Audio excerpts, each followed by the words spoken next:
รอมึงอยู่ชุดเราได้แล้วเชียงหนึ่งฮะเรียนเลยคือบ่ได้ค่อยสั้นปานใดเนาะคือแล้วมันก็สั้นมันก็เริ่มสั้นแล้วโอ้แต่ว่าเฮาต้องรีบเนาะรีบกิน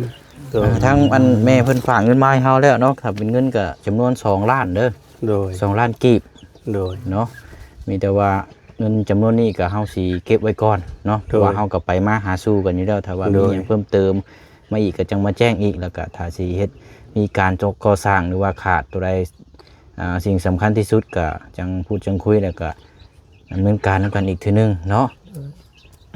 วันนี้ทำมาแจ้งเด้อบอก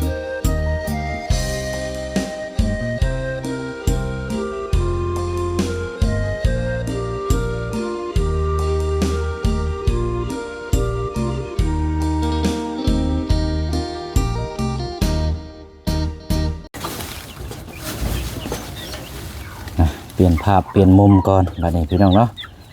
เพราะว่าอากาศป๊าดฮ้อนแท้ฮ้อนว่าโพดโพมันสิว่ากันเนาะแต่ว่าผ้าฝนตกมื้อแรงนี่ก็บ่แปลกเพราะว่ามันฮ้อนแห้งดีเราพี่น้องเนาะเดี๋ยวเบิ่งทางไกลนี่เป็นไผยิบอันนี้เนาะเอาเนาะบ่เป็นหยังพี่น้องเนาะถ้าว่าเทื่อมันฮ้อนแดดตอนเที่ยงช่วงค่ำลงแรงผ้าฝนอาจจะตกก็เป็นได้เนาะพี่น้องเนาะกราบสบายดีและสวัสดีพ่อแม่พี่น้องเบิดสุคนพบเจอกันอีกคือเก่าคือเดิมพี่น้องเนาะอยู่นี่แหละพี่น้องเนาะอยู่กลางทุ่งไร่ทุ่งนาบรรยากาศก็โอ้ยพี่น้องคึกคืนขนาดเลยเนาะเสียงทางสร้างเพิ่นกำลังเริ่มต่อเติมปลูกสร้างที่ส้นที่พักที่เซานี่แหละพี่น้องเนาะตุ่มต่ำอยู่เมื่อวานนี้ก็ได้มาเบิ่งเวียกงานสำหรับทางเคลื่อนย้ายเสาแฮปูนดินทรายก็จบสิ้นไปอย่างด้วยดีเนาะพี่น้องเนาะก็เลยมื้อนี้ก่อนจะเดินทางขึ้นไปซิโพนอีกแวะเข้ามาเยี่ยมมายามมาอัปเดตในพี่น้องติดตามเพิ่นนำกันเนาะพี่น้องเนาะแล้วก็เพิ่มเติมมีข่าวดีมานำมื้อนี้ก็พี่น้องเนาะเอาข่าวดีมาฝากทางสองพี่น้องเขาอีกก้อนมื้อนี้กันเนาะก็เดี๋ยวจ้างไปแจ้งไปฮู้น้ำกันเนาะสำหรับทางข่าวดีว่าสิแม่นยังเนาะพี่น้องเนาะทางอันแม่เพิ่นก็ได้ติดต่อและเพิ่นก็ได้พูดคุยนำทางผู้เสียงก็เรียบร้อยแล้วเนาะพี่น้องเนาะสำหรับทางเคสของทางญาติหรือว่าสองพี่น้องนี่แหละพี่น้องเนาะเอามาอยู่กระตูบนี่กันเนาะเสียงเป็ดเสียงไก่เสียงกาหัวนวดอยู่โดยน้องกินแล้วบ่เข้าแม่กำลังกินบ่ล่ะเฮามีแนวมาฝากอยู่กินแบบง่ายได้นี่นะเอาทางอ้ายได้ใส่กินแล้วบ่ยังอยู่เนาะโอ้พอดีเด้อซะสบายดีเด้อบ่เสียงเด้อเอาเดี๋ยวอันสบายดีทางพี่น้องก่อนเนาะพอดีชื่อสายเส้นมาฝากเพิ่นมื้อนี้เนาะกินแบบง่ายๆสายเส้นสายเส้นก็กินสบายดีบนสายเส้นนี่เด้อเอาเนาะเดี๋ยวทักทายเนาะกำลังเริ่มคึกคืนนี่แหละเนาะเอาสบายดีทั้งเด้อโดยเที่ยงพอดีเนาะกินข้าวกินน้ำกำลังสิย่อโอ้ได้ยังล่ะย่อกันข้าวสร้างปลาเผาสบายดีเด้อโดยเอาเนาะทุกท่านจักสิว่าเลยว่าบ่เป็นหยังพอซะมีซะสำนี่แหละเฮ็ดได้ซะเนาะแม่ยังเจ้าเฮ็ดหยังนี่น่ะเฮ็ดน้ำนาวกินเอ้าดีเจ็บคอบ่เลยที่มันเป็นใหญ่ๆเลยเพื่อมันดีขึ้นก็ดีอยู่ได้คันนั้นก็ต้มเนาะมีน้ำผึ้งใส่นี่ยังคักมีแห้งจั่วโดนแล้วเนาะเป็นมือที่ชองเลยสำหรับทางตัวเติมตัวนี้ก็เนาะมือที่ชองก็จะเป็นแล้ว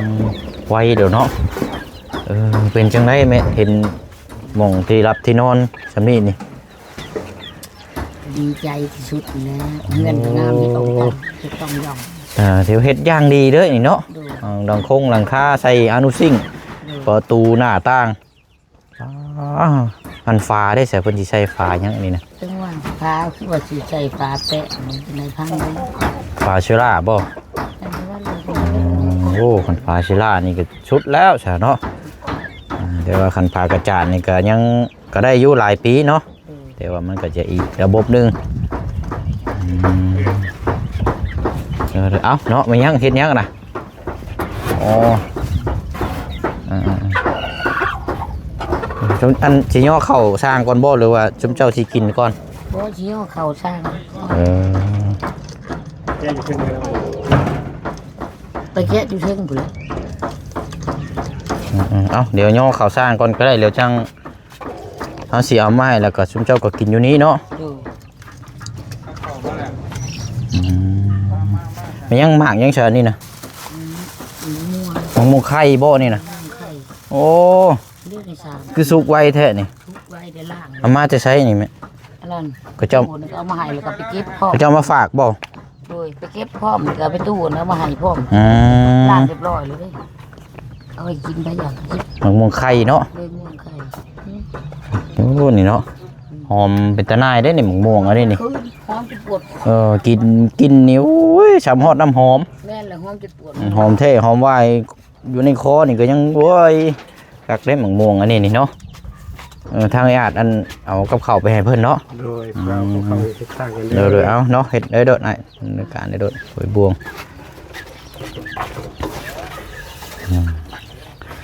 บ่เกินมื้ออื่นดอกเนาะเพิ่นเฮ็ดนี่ไวเด้เพิ่นเฮ็ดนำกันจะคนก็4-5 คนไปแล้วเนาะ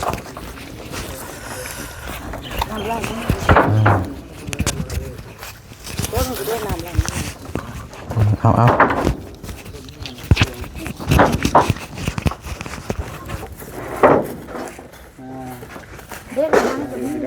ไว้ดีดอกนี่เนาะฮะโว้เป็นยังอยู่นี่แหละให้เพิ่นกินข้าวกินน้ำก่อนกินมาอันละเดี๋ยวเฮาสิเอานี่มาให้มาเตียงเก่ามาได้เลยโอ้ยบ่มีครับบ่เตียงร้อยครับห้อนเห็นเขาเย็นมานี่เนาะยังนะม่วงคันได้กินแล้วนี่หวานจนฮอด10 มื้อพุ่นนี่น้ำอบน้ำหอมได้นี่หวานเดียวนี่แล้วยังพ่อบอกเขาทำเนี่ยโอ้หันหมูว่ายันหมูบ่กินขึ้นมาแม่น้องเอ้ยเนาะกินข้าวเด้อโอ้เนาะใส่ลังลาดคักแท้นี่เอาอันนั้นเปิดอันนั้นน้ำประตูหลังมาเลยน้ำบ่อหลังนะไอ้ขี้ไก่ก็เบิ่งเพิ่นพักกันกินข้าวกินน้ำเนาะพอดีแล้วบ่เสียงกินมาแล้วเดี๋ยวเอาอันนี้ไปฝากเราก่อน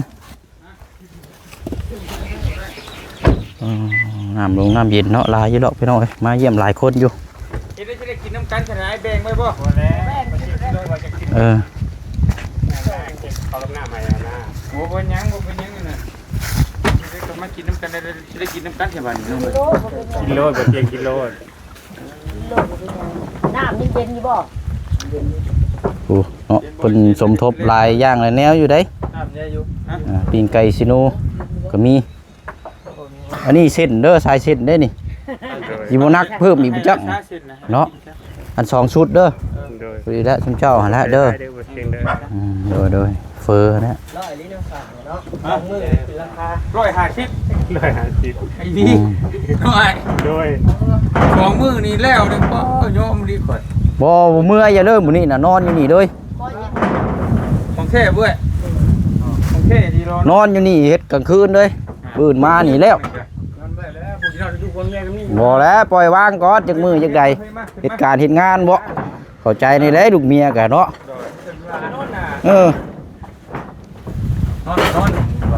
เนาะคักอยู่ได้เขาว่านอนเมาใส่กลางคืนนั่นบื้นนั่นแล้วเรียบร้อย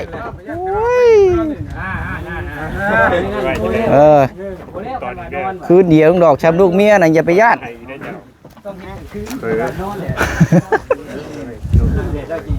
พากันไปกินรถมั้ยโอ้ยสายเส้นได้นี่พี่สั่งพิเศษให้เลยพากันกินเด้ออย่าว่ามันแข็งได้คันว่ามันอย่าว่ามันหึงเนาะพวกฮ้อนพร้อมพวกเมาเนาะโอ้ยเบิดแล้วจะเว้าถูกต้องแล้วนี่ปลาเผา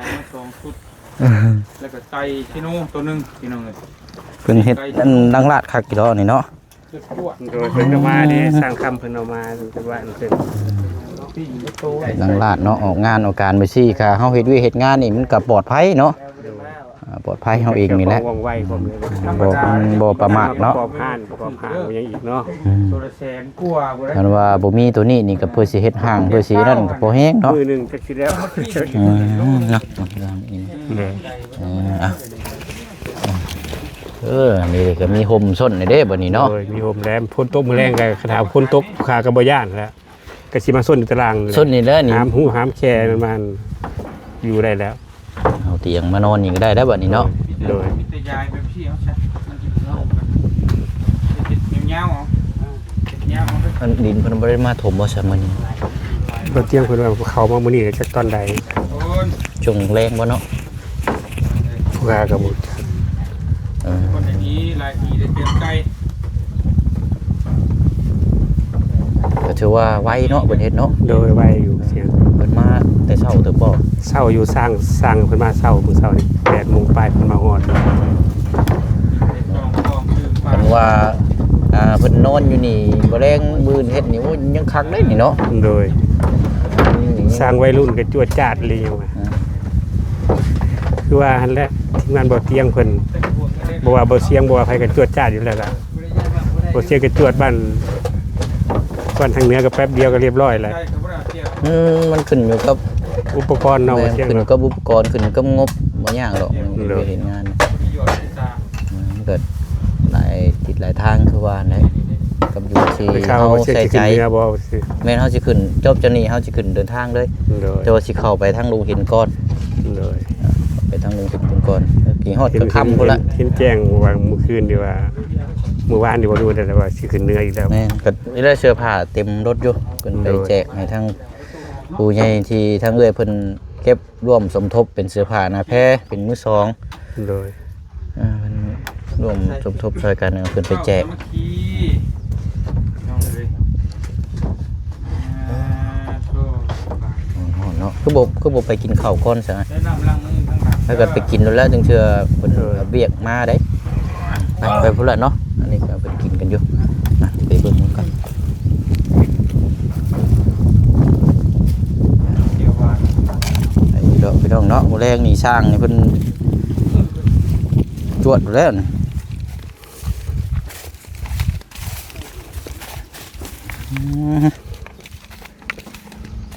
บ่เสียงมาเบิ่งกินข้าวได้เลย เอากินอโดดเฮายังบ่ทันได้เห็นชุมเจ้ากินข้าวจักเชื่อได้เป็นจังไดเนาะนี่เด้เฟอเนาะเฟอน้ำตกเฟอน้ำตกน้ำตาด เฟื่อน้ำต้นตาด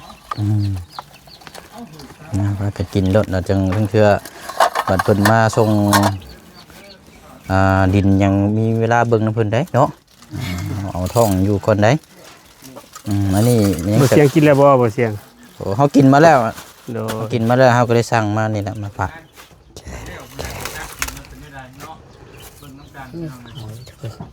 เอาดูเด้อจับเอาเด้อมันฮ้อนเนาะเป็ดไก่กากับบ่ติแล้เนาะ ตีแล้วบ่มีมองอยู่ ฮ้อนส้นใบนี่แหละมันฮ้อนมันเอาพด คันว่าพื้นหมากับบ่เสียงเอ้ยพาห้องล้มมากับแล่นไปส้นอยู่บ้านเพิ่นถูกจนบ่มีหม่องให้ม้าส้นบ่เสียงเอ้ยเว้า มันฮ้อนเลยอากาศฮ้อนแฮง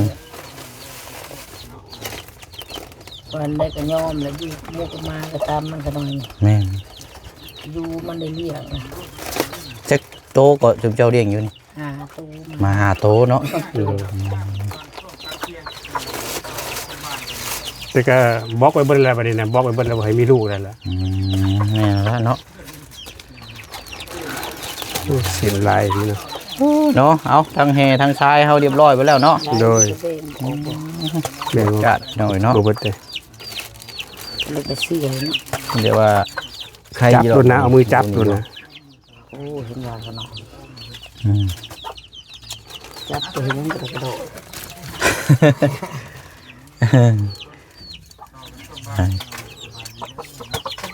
เอากินเนาะมันอยาก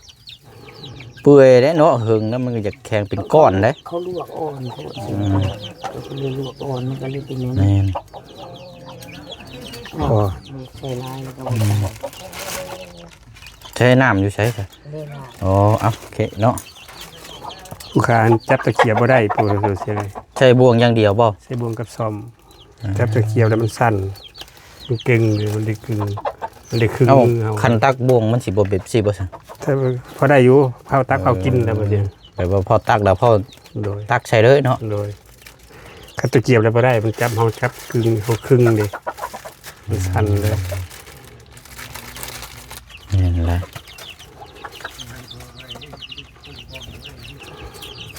โอ้โหน้ำมัน พอ บ่น้ำหลายเนาะพอดีแล้วนี่น้ำกับเกลือเข้าก็ยังใช้ให้ลูกน้อง โดย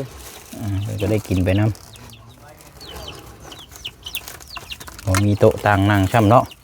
นั่งก็น้ำมื นั่ อง ยืนกินโดดเนาะ ยืนกินอะไรบ่เดียว จะง่ายเนาะ มันยืนก็ได้ขนาดมันยืนก็ได้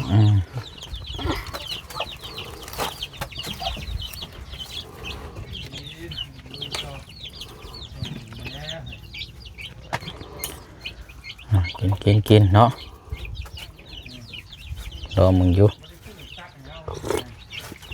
ทุเรศได้แล้วบ่เดียวนี่ ฮะ เรียนเลย คือบ่ได้ค่อยสั้นปานใดเนาะ ครึ่งแล้วมันก็สั้นมันก็เริ่มสั้นแล้ว โอ้แต่ว่าเฮาต้องรีบเนาะ รีบกิน เพิ่นว่าตักแล้วจังซี่นี่โว้พอแห้งแล้วนี่เนาะเอาลูกชิ้น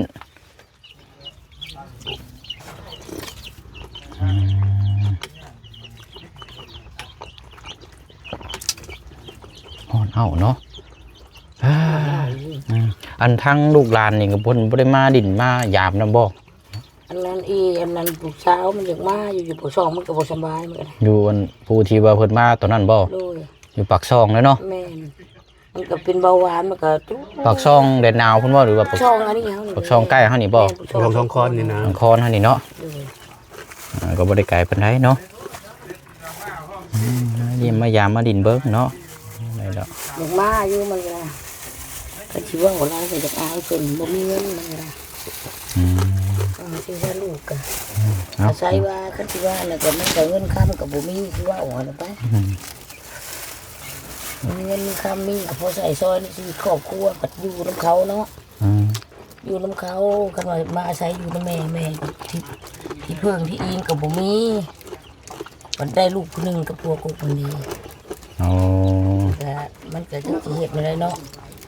ก็มาก็คือขาดเงินดำแสน2แสนสมมุติมาก็ขาดหมู่น้ำมันมาเฮ็ดแม่บ่ได้ให้แม่แน่ โดย บ่มีมันก็ได้ผลลูกผู้หนึงลูกติดกับมันผู้หนึงเนาะก็ไปอยู่นำเขาที่เพิ่งที่อิงก็บ่มีก็อยากมาอยู่นำแม่อยู่หักมีบ่อนอยู่มันว่าก็ซ้ำนั้นแหละเนาะ แต่ว่ามีผัวแล้วบ่ มีแล้ว โอ้ว่ายังก่อนว่าบ่มีผัวยังอีกแนวนึงเนาะ ก็มีผัวมีครอบครัวอะไรมีครอบครัวกับแบบว่าเฮาก็ไปเพิ่งเขาทุกอย่างเนาะเขาอยู่บนเศร้าก็ไปเพิ่งเขามันบ่ได้เขาก็บ่ได้เข้าใจน้องก็ได้ มีโอกาสเก็บเงินเก็บคำได้ค่ารถค่าล่างก็มาเยี่ยมมายามเนาะเดี๋ยวจังอันนี้ เทื่อมาแต่ว่าปีนี้ก็เฮ็ดหน้าก็ได้เข้าได้เติบอยู่ก็มาให้แม่ช่องเทื่อเลยแหละสุดนึงแม่ไปเกี่ยวน้ำสิหามื้อบอกเอาให้สีขาวแม่เขาสาน2 ปีก็มาช่องเทื่อก็เอาไปสานให้แม่เทื่อละสอบก็2สอบเงินคำมันบ่มีแม่เอ้ยลูกก็ได้จักสิวานเนี่ยผู้อยู่ไทยก็ลังเทื่อเขาให้อยู่1,000 2,000ผู้อยู่ไทยก็ได้เขาก็บ่มีใช่ได้เนาะชีวิตทำงานก็บ่มีแหละ เนาะสู้กันไปเนาะเป็นยังไงไอ้แซ่บอยู่บ่ แซ่บสุดยอดเลยบ่เดียว โอ้เอาเนาะตามนั้นแหละใส่พี่น้องเดี๋ยวให้เพิ่นกินข้าวกินน้ำอันไม่ใช่ว่ารบกวนทางไอ้เอาหน้าไม่พี่ก่อนซะเนาะเอาแบบอันนี้เราได้พี่น้องอีกเนาะเดี๋ยวเขาก็สิได้เดินทางเลยพอดีเข้ามารอบนี้ก็มีทางแม่ใจดีเนาะเพิ่นอยู่ทางต่างประเทศเพิ่นก็บ่ซื้อประสงค์ออกน้ำหรอกแต่ว่าเพิ่นได้รับได้ชมแล้วเพิ่นอยากมีส่วนร่วม โดย เพิ่นว่าอยากซอยแบบใดก็แล้วแต่ทางลูกเสียงเด้อว่าซั่นแต่ว่าเบิ่งเหตุแนวที่จำเป็นที่สุดนั่นแหละเนาะ โดย ว่าสิดึงใช้ทั้งเฮือนดังนี้บ่หรือว่าสิอย่างใดอย่างหนึงก็จังว่ากันเนาะ โดย ทั้งอันแม่เพิ่นฝากเงินมาให้เฮาแล้วเนาะถ้าเป็นเงินก็จำนวน2ล้านเด้อ โดย 2ล้านกีบ โดย เนาะมีแต่ว่า เงินจำนวนนี้ก็เฮาสิเก็บไว้ก่อนเนาะเพราะว่าเฮาก็ไปมาหาสู่กันอยู่แล้วถ้าว่ามีหยังเพิ่มเติมมาอีกก็จังมาแจ้งอีกแล้วก็ถ้าสิเฮ็ดมีการก่อสร้างหรือว่าขาดตัวใดสิ่งสำคัญที่สุดก็จังพูดจังคุยแล้วก็ดำเนินการนำกันอีกทีนึงเนาะมื้อนี้เฮามาแจ้งนี่เด้อบอกทางคุณเจ้านะครับฮู้นำกันอีกเนาะโดยเนาะก็ให้ทางไอ้อาจเนาะขอบคุณใจทางแม่เพิ่นนี่เด้อเนาะเพิ่นนะครับในชมเพิ่นติดตามแม่ใจดีเนาะเสียงเนาะโดยขอขอบคุณเด้อแม่ใจดีที่บีแบ่งมาซอยลูกซอยเต้าซอยลูกซอยหลานก็ขอให้แม่จงมีสุขภาพแข็งแรงปราศจากโรคภัยไข้เจ็บอยู่เย็นเป็นสุขแม่แบ่งปันมาสำนี้ก็ขอให้ขับคืนให้แม่ร้อยเท่าพันเท่าแม่ค้าขายง่ายมืออย่างก็ขอให้มีผลกำไรตลอดปีและตลอดไปเพราะว่าขึ้นรถลงเรือไปเหนือลงใต้ก็ขอให้ไปหอดปลอดภัยสู่จุดหมายปลายทางสาธุโอ้ยเอาเนาะบุญนำคำสู่ทางผู้ให้ทางผู้รับเนาะโดยให้บุญรักษาแล้วก็เบาเสียงนำเด้อเบาเสียงผู้เป็นสะพานบุญก็ขอให้เป็นที่พึ่งพาอาศัยของคนยากคนจนต่อไปเด้อขอให้เจริญในหน้าที่การงานค้าขายก็ให้ร่ำรวยเดินทางขอให้ปลอดภัยไปหอดจุดหมายปลายทางทั้งไปทั้งกลับสาธุเลยเนาะป้ากันกินได้ก็ได้เนาะอันนี้เป็นเอื้อยเนาะเป็นเอื้อยของเจ้าอาจก็ขอขอบคุณขอบใจน้ำคือกันเนาะที่มาซอยทั้งสองพี่น้องเนาะเลย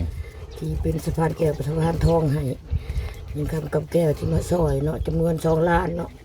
เป็นเอื้อยก็ขอขอบคุณนำหลวงปู่ใส่ให้เนาะสะพานแก้วสะพานทองความทุกข์อย่าได้ความไข่อย่าไม่มีแต่ความมีแต่เงินแต่ข้ามเงินไหลกองทองไหลมาที่ได้มาสุดมาช่วยก็ได้ไหลไปคือเก่าเนาะไหลไปหาพูดที่มาช่วยพร้อมเลยเบาเตียงพร้อมเบาเสียงน้อยพร้อมด้วยเบาเสียงน้อยพร้อมที่นำพามาสุดมาซอยสาธุ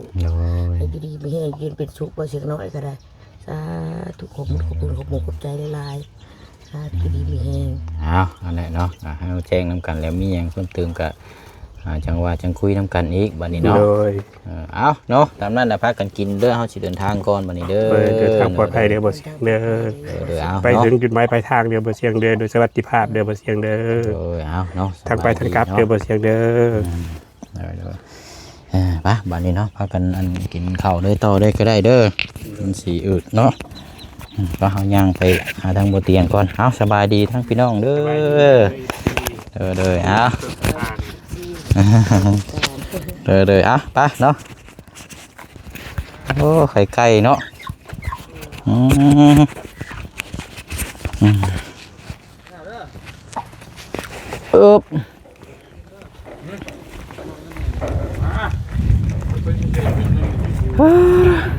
มันกำลังกินข้าวกินน้ำอยู่เนาะบ่ขึ้นหรอก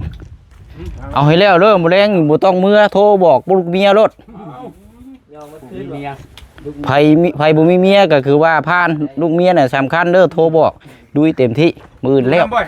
ฮะอยู่นำบ่เพราะว่าสิขึ้นเซฟโฟน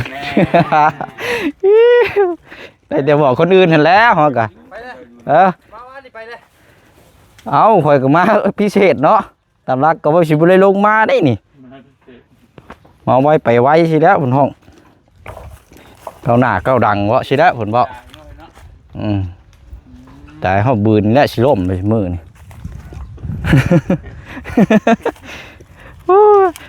ไปซะเนาะนั่นแหละเป็นกินข้าวกินน้ำเดินทางก่อนเอาเสื้อผ้าหน้าเพชรนี่ละอยู่ใต้รถขึ้นไปแจกพี่น้องอยู่ทางเหนือเนาะนี่ก็ลงมาพอแล้วจังมาอัปเดตมาติดตามเบิ่งน้ำกันว่าสิออกได้แบบใดนะพี่น้องเนาะมีอย่างเพิ่มเติมจังใดเดียวแจ้งพี่แจ้งน้องน้ำกันเนาะวันนี้ก็มาแจ้งเพิ่มเติมน้ำให้พี่น้องทุกคนได้ทราบน้ำกันเขตของทางอาจเนาะมีงบอยู่2 ล้านกีบจะเก็บไว้ก่อนบัดนี้พี่น้องจะรอเบิ่งว่าตัวใดที่สำคัญก็จังดำเนินการพี่น้องเนาะขอตัวเดินทางก่อนพบพ่อกันในคลิปหน้าบ๊ายบายเด้อพี่น้องเด้อสวัสดี